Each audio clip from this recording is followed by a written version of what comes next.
মাধ্যমে গড়ে উঠেছে আমাদের দেশ।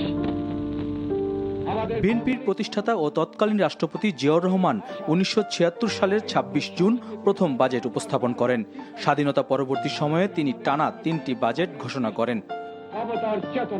১৯৭৬-৭৭ অর্থ বছরে ১,৯৮৯ কোটি ৮৭ লাখ টাকা, ১৯৭৭-৭৮ অর্থ বছরে ২,১৮৪ কোটি টাকা এবং ১৯৭৮-৭৯ অর্থ বছরে ২,৪৯৯ কোটি টাকার বাজেট উপস্থাপন করেন।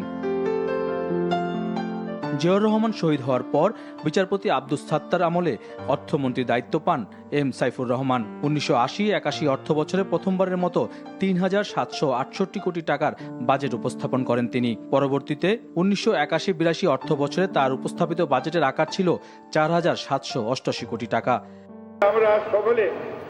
এরপর দীর্ঘ বিরতির পর ১৯৯১ সালে বিএনপি ক্ষমতায় এলে আবারও অর্থমন্ত্রী হিসাবে ১৯৯১-৯২ অর্থ বছরে ১৬,৩৭৩ কোটি টাকার বাজেট উপস্থাপনের মাধ্যমে নতুন যুগের সূচনা করেন সাইফুর রহমান।